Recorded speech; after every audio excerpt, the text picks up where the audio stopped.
Next we have Adora with Behind the Steel Door, and she's from Post, Texas. Good to see you. Now that is a young girl labeled to be a schizophrenic, but was accidentally brainwashed into being an assassin. She then battles with her other self to try and find out the truth of her actions. Everyone here has more than one face. The face we wear at home and everyday life, maybe not the face we wear to work, at the store, out in the city street. At times we hide behind who we are, a mask of ourselves.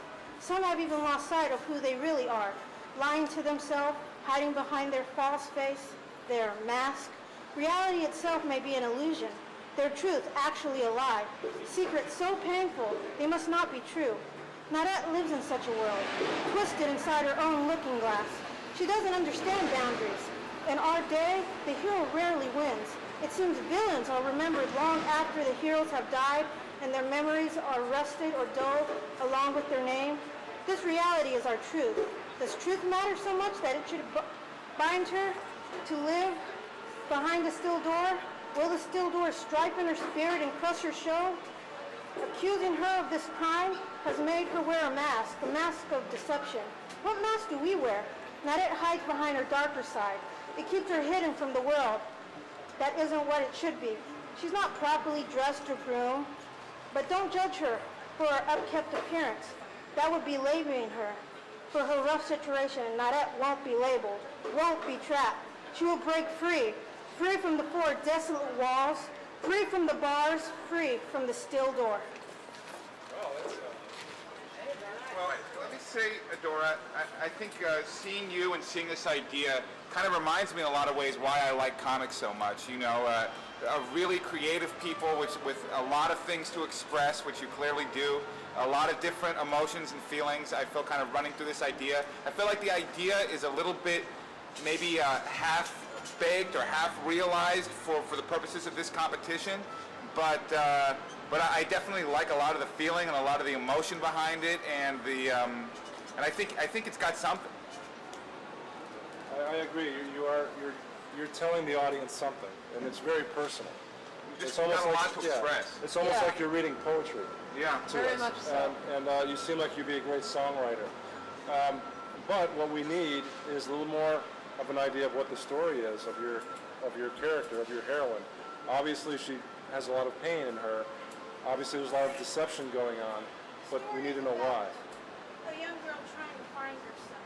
She's trying to find her identity. She's lost in a world where there's all faces. She goes and seek.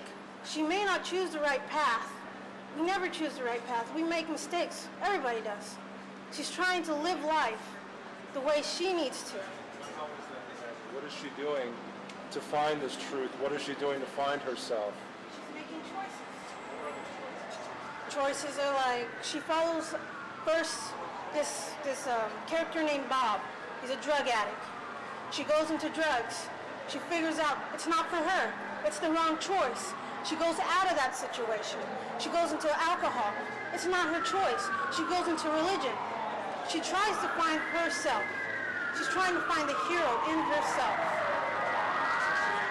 The type of character that needs to experience something before she decides if she wants it or not. And does she go into other people's lives to experience that? Does she help other people when she's doing it at the same time? It's not just about her. Like if it's a problem with drugs that she wants to find out, is she helping someone else at the same time get off the drugs? Is that part of her journey? Does she tries to help, she doesn't just walk away? She doesn't just walk away. She tries to help and she gets into it. That's usually what happens. And then she tries to seek help to get out of the situation. Very emphatic character. Yeah, and how much of her journey involves like why she's thought to have killed her parents, and how does that kind of fit into it? Well, during this time she's in a bigger story, and then her really personal story here. She's in an asylum because she killed her parents, but she doesn't remember. She doesn't think she done it. Okay. So she escapes from the asylum to find the truth. Okay. And do we know as the reader whether she did or not? Or is that part of what we're trying to learn with her? We're trying to learn that with her. Okay. Yeah. Yeah. Okay. you really have something going here. Yeah. I'm just not sure it's all the way there, but I love the feeling behind it, and you tapped into something. and it really is. You talk a good game, and you have exactly. It's like people come up, they have these pretty presentations, and they don't have much to say. You got a lot to say, and that is half the battle as an artist, and no matter what medium you choose. Put your passion into a story. Yeah. And I'd suggest a couple short stories so people really get what she's going through. But keep it up. Good job. Very nice. Thank you. Thank Very you. nice. Thank you. Very nice. Thank you. I would like